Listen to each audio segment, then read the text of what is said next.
আসসালামু আলাইকুম ওয়া রাহমাতুল্লাহ। আত-তাসহিল ইনস্টিটিউট অফ বাংলাদেশ থেকে সকলকে আন্তরিক শুভেচ্ছা জানিয়ে শুরু করছি। তো আমরা নাহু দেখতেছিলাম। নাহু আজকে আমাদের 17 নম্বর ক্লাস। তো আমরা শুরু থেকেই বলতেছিলাম যে নাহু শিখতে হয় মূল সবক ধরে। নাহুর মূল সবক হলো তিনটা: ইসতিলাহাত, আমেল, মামুল, তাআল্লুকাত। ইসতিলাহাত 9 প্রকার, আমেল, মামুল টোটাল 50 প্রকার, তাআল্লুকাত হলো 17 প্রকার। এই প্রথমত ইসতিলাহাত নিয়ে আলোচনা করতেছিলাম। ইসতিলাহাত 9 প্রকার: মুফরাদ, মুরাক্কাব, ইসম, ফিল, আরব, মুআরাব, মুবনি, মা'রিফা, নাকিরা, মুযাক্কার, মুআন্নাস, ওয়াহিদ, তাসনিয়া, জামা, মুনসরিফ, গায়রে মুনসরিফ। এই পর্যন্ত আমরা আলোচনা করেছি। এরপরে আমরা ইআরাবে ইসম নিয়েও একটু আলোচনা করেছি, আপনাদেরকে মুখস্থ করার জন্য দিয়েছিলাম যে আপনারা ইআরাবে ইসম যে 16 প্রকার, 16 প্রকারের যে 16টার নাম, এগুলো আগের ক্লাসে দিয়েছিলাম যে আপনারা টোটালি মুখস্থ করবেন। জানি না আপনারা মুখস্থ করেছেন কিনা। যদি মুখস্থ না করে থাকেন তাহলে করে ফেলবেন। মুখস্থ করার পরে এখন আমাদের কাজ কি? এখন আমাদের কাজ হইল এগুলোর মধ্যে ইআরাব দেওয়া। কি দেওয়া? ইআরাব দেওয়া। ইআরাবে ইসিম, ইসিমগুলো এই যেগুলো আমরা পড়লাম, এগুলোর মধ্যে আমরা এখন ইআরাব দেব। এই ইআরাব দিতে গিয়ে আপনার 16 প্রকার ইসিমের মধ্যে প্রথম আসে হইল আপনার মুফরাদ, মুনসরিফ, সহিহ। এটা প্রথম প্রকার। 2 নম্বর মুফরাদ, মুনসরিফ, জারে, মাজরে, সহিহ। 3 নম্বর হলো জমা মুকাসসার, মুনসরিফ। 4 নম্বর জমা মুন্নাস সালেম। 5 নম্বর গায়রে মুনসরিফ। এই 5টার ইআরাব হয় ইআরাব বিল হরকত। আমরা এই প্রকারটা দেখব। যেগুলোর মধ্যে ইআরাব বিল হরকত হয় এগুলো আমরা আলাদা করে দেখব। এর মধ্যে থেকে মুফরাদ, মুনসরিফ, সহিহ, মুফরাদ, মুনসরিফ, জারে, মাজরে, সহিহ, জমা মুকাসসার, মুনসরিফ, এই তিনটার ইআরাব হয় একটা। ইআরাব বিল হরকত হয়, কিন্তু আবার সবগুলোর মধ্যেই একটা ইআরাব হয়, মানে সবগুলোর মধ্যে এক সিস্টেমে ইআরাবটা হবে। তো আমরা আগে একটু মুফরাদ, মুনসরিফ, সহিহ বলতে কাকে বলে এটা আমরা একটু বোঝার চেষ্টা করি। একটু খেয়াল করবেন। মুফরাদ, মুফরাদ মানে কি? মুফরাদ মানে একক শব্দ। একক মানে দ্বিবচন না, বহুবচন না। দ্বিবচন বহুবচনের আলাদা কিন্তু ইআরাব আছে। মুফরাদ মানে হলো শব্দটা একক হবে। মুনসরিফ মানে হলো এটা পরিবর্তনশীল হবে, এটা গায়রে মুনসরিফ হবে না। গায়রে মুনসরিফের ইআরাব আলাদা কিন্তু আছে। তো শব্দটা একক এবং মুনসরিফ এবং সহিহ। সহিহ বলতে এখানে আপনার শব্দের শেষে কোনো হরফে ইল্লত থাকবে না। একটু খেয়াল করবেন। মুফরাদ মানে শব্দটা একক হবে, মুনসরিফ মানে এটা পরিবর্তনশীল হবে, গায়রে মুনসরিফ হবে না। আর সহিহ মানে শব্দের শেষে কোনো হরফে ইল্লত থাকবে না। যেমন জাইদুন, একটু খেয়াল করুন। জাইদুন বা আমি যদি এখানে কিতাবুন দিই তাহলে শব্দটা কিন্তু একক। শব্দটা মুফরাদ এবং মুনসরিফ, এটা গায়রে মুনসরিফ না। এরপরে সহিহ মানে শব্দের শেষে কোনো হরফ ইল্লত নেই। বুঝতে পারলাম? একটু খেয়াল করুন। প্রথমটা হলো এইটা, যত ধরনের শব্দ আছে এরকম হবে। আচ্ছা, মানে এরকম যত ধরনের শব্দ আছে টোটালের হুকুম আর কি। 2 নম্বর হলো মুফরাদ, মুনসরিফ, জারে, মাজরে, সহিহ। মুফরাদ মানে এখানেও বলতেছে শব্দটা একক হবে, মুনসরিফ মানে পরিবর্তনশীল হবে, গায়রে মুনসরিফ হবে না। আর জারে, মাজরে, সহিহ মানে সহির স্থলাভিষিক্ত হবে। দেখুন একটু খেয়াল করুন। দালবুন, এখানে শব্দটা একক। দালবুন শব্দটা একক এবং মুনসরিফ মানে এটা গায়রে মুনসরিফ না। গায়রে মুনসরিফের কিন্তু আলাদা আলামতের মাধ্যমে চিনতে হয়, এটা না। এবং এটা জারে, মাজরে, সহিহ মানে মুফরাদ, মুনসরিফ, জারে, মাজরে, সহিহ বলতে যে শব্দের শেষে ওয়াও একটা হরফ ইল্লত থাকবে, তার আগের অক্ষরটা সাকিন থাকবে। দালবুন শব্দের শেষে কি আছে? হরফ ইল্লত আছে, আগের অক্ষরটা সাকিনও আছে। তাহলে দালবুন, যাবিয়ুন এরকম শব্দ হয়। এটা হলো মুফরাদ, মুনসরিফ, জারে, মাজরে, সহিহ। যদি শব্দটা এরকম হয় তাহলে এটা হবে, এটা মুফরাদ এবং মুনসরিফ। এরপরে 3 নম্বর জমা মুকাসসার, মুনসরিফ। জমা কিন্তু 2 প্রকার, একটা হলো জমা তাকসির, জমা তাসহিহ। জমা তাকসিরটা আপনার যত ধরনের জমা আছে। আর জমা তাসহিহ, জমা তাকসির হইলো যার ওজনটা, ওয়াহিদের ওজনটা যার মধ্যে ঠিক নেই, ভেঙে যায়। আর জমা তাসহিহ হইলো যার ওজনটা কি থাকে? ঠিক থাকে। জমা তাসহিহটা 2 প্রকার, জমা মুযাক্কার সালেম, জমা মুন্নাস সালেম। এগুলো বাদ দেন, এগুলোর কথা এখানে বলে নেই। জমা মুকাসসারের কথা বলছে, যেহেতু জমা 2 প্রকার। জমা তাকসির, তাকসিরের কথা বলছে। এই তাকসিরের মধ্যে মুনসরিফ, তাকসিরের মধ্যে কি? মুনসরিফ, গায়রে মুনসরিফ না। কারণ জমা তাকসিরের একটা ওজন আছে, যেগুলো গায়রে মুনসরিফ হয় 3টা ওজন। যেমন ফাআলিলু, ফাআলিলু, ফাআল্লু মানে মাসাবিহু, মাসাজিদু, মাসাবিহু, দাওয়াব্বু। এই আপনার এই এই যে ওজনটি, এই ওজনগুলো কিন্তু গায়রে মুনসরিফ। তাহলে এগুলো ছাড়া, এই যে তিনটা ওজন বললাম, এই তিনটা ওজন ছাড়া যত ধরনের জমা তাকসির আছে সব কিন্তু এই আরবটা গ্রহণ করবে। তাহলে এখানে কি বুঝলাম? মুফরাদ দ্বারা একক, মুনসরিফ পরিবর্তনশীল, সহি যে শব্দ শেষে হরফ ইল্লত নাই। এরপরে মুফরাদ, একক, মুনসরিফ পরিবর্তনশীল, জারে মাজরুর সহি মানে শব্দের শেষে একটা ওয়াও থাকবে, বাইয়া থাকবে, হরফ ইল্লত থাকবে, যার আগের অক্ষরটা সাকিন থাকবে, পেয়েছি। এরপরে জমা হবে মুকাসার হবে, জমা তাকসির হবে এবং মুনসরিফ হবে। মানে জমা মুকাসারের তিনটা ওজন ছাড়া, ফাআলিলু, ফাআলিলু, ফাআলু, এই তিনটা ওজন ছাড়া জমা তাকসির যতগুলো আছে সব, যেমন রিজালুন, কলামুন, আকলামুন, কিতাবুন, কুতুবুন, কিতাবুন, কুতুবুন, এগুলো জমা তাকসির এবং মুনসরিফ। মুনসরিফ গায়রে মুনসরিফ না, কারণ তার দুইটা তিনটা ওজন আলাদা কিন্তু আছে। রিজালুন, এই তিন প্রকারের এরাব হবে, এই তিন প্রকারের এরাব হবে। আর রফাটা হবে জুম্মা দ্বারা, মানে পেশ হবে আর কি। নসব হবে ফাতা দ্বারা, মানে নসবের হালতে জবর হবে, জ্বর হবে কাসরা দ্বারা।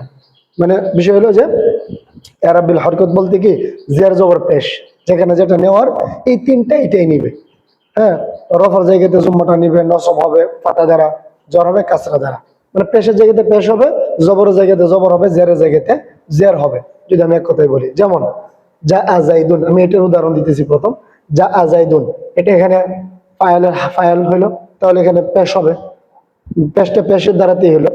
এরপর রাআইতু জায়দান, এটা জায়দান এখানে আছে আপনার মুফুলের হালতে, তাহলে এখানে নসব মানে জবরের মাধ্যমেই হবে। মারারতু বিজাইদিন, এখানে জেরের মাধ্যমেই হয়েছে। তাহলে যেখানে যেটা হওয়ার কথা এটাই হয়েছে, পেশ পেশি হয়েছে, জবর জবরই হয়েছে, জের জেরই হয়েছে।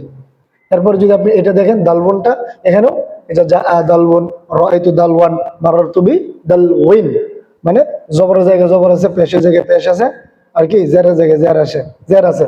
এরপর যা রিজালুন, রাআইতু রিজালান, মারারতু বি রিজালিন, জবরের জায়গায় জবর, পেশের জায়গায় পেশ, জবরের জায়গায় জবর, জেরের জায়গায় জের। মানে তিনটাই কিন্তু এক নম্বর আরবটা, মানে যে তিনটা জায়গাতেই কোনো ব্যাস কম হবে না। কিছু কিছু জায়গাতে যেমন আমরা এই দুইটার মধ্যে দেখবো যে একটার জায়গাতে দুইটা হয়ে যাবে, বা দেখা যাবে একটার মধ্যে জের হয়েই না, জেরের জায়গাতেও জবর হয়ে যাবে, এরকম। তো প্রথমটা আমরা কি দেখলাম যে রফ হবে জুম্মা দ্বারা, নসব হবে ফাতা দ্বারা, জ্বর হবে কাসরা দ্বারা। আমরা তিনটা এখানে দেওয়ার চেষ্টা করলাম, আর তিনটার একটু একটু আপনাদের সাথে ব্যাখ্যা করারও চেষ্টা করলাম। এখন আমরা জমা মুয়ান্নাস সালিম এবং গায়রে মুনসরিফের ইআরাবটা আমরা দেখার চেষ্টা করি। তো আমরা যদি 4 নম্বর ইআরাবটা দেখি, জমা মুয়ান্নাস সালিম মুসলিমাতুন। জমা মুয়ান্নাস সালিম কাকে বলে আপনারা কিন্তু পড়েছেন। জমা দুই প্রকার, একটা হলো জমা তাকসির, জমা তাসহি। এই তাসহিটা দুই প্রকার, একটা হলো জমা মুজাক্কার সালিম, আর একটা হলো জমা মুয়ান্নাস সালিম। জমা মুয়ান্নাস সালিমটা কিভাবে গঠন হয় এটাও কিন্তু আপনারা আগে পড়েছেন। এখন এই জমা মুয়ান্নাস সালিম এটার ইআরাবটা কি হবে? এই প্রকারের ইআরাব হবে, রফা হবে জুম্মা দ্বারা, রফার হালতে এটা জুম্মাই থাকবে, কিন্তু নসব ও জ্বর হবে কাসরা দ্বারা। নসব ও জ্বরটা এক্ষেত্রে জের হবে। যেমন, তো ইআরাবটা কি হলো? ইআরাবটা কিন্তু হরকতের মাধ্যমে হলো। আগে আমরা 3 প্রকার দেখেছিলাম, যে প্রত্যেকটা জায়গাতে যেটার জায়গাতে যেটা নেওয়ার কথা ছিল ওইটাই নিয়েছে।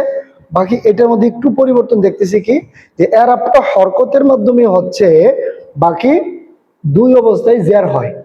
দুই অবস্থায় কি, নসব ও জ্বরের হালতে জেরই হয়। আর নসবের হালতে জবর হওয়ার কথা, কিন্তু নসব ও জ্বরের হালতে, জ্বরের হালতে তো জের হওয়ারই হবেই, নসবের হালতেও জের হবে। এটা তো উদাহরণ কি, যা মুসলিমাতুন, রাআইতু মুসলিমাতিন, মারারতু বি মুসলিমাতিন। এখানে নিয়ম অনুযায়ী মারারতু বি রাআইতু মুসলিমাতান হওয়ার কথা ছিল, কিন্তু এই যে জমা মুয়ান্নাস সালিম যেটা, এটা কি করে না, এটা নসবের হালতে জের নেই, নসবের হালতে জের নেই, এটার মধ্যে নসব হয় না। এই হলো একটা সাবজেক্ট। এখন জমা মুয়ান্নাস সালিম আপনারা তো সংজ্ঞা থেকে যে ওয়াহিদ তাসনিয়া জমার আলোচনার মধ্যে আপনারা অবশ্যই জমা মুয়ান্নাস সালিম খুব বেশি না, যেগুলো ওয়াহিদের শেষে আলিফ তা আসবে এটাই কিন্তু জমা মুয়ান্নাস সালিম। ওয়াহিদের শেষে আলিফ তা যদি বাড়তি হয়, যেমন মুসলিমুন, মুসলিমাতুন।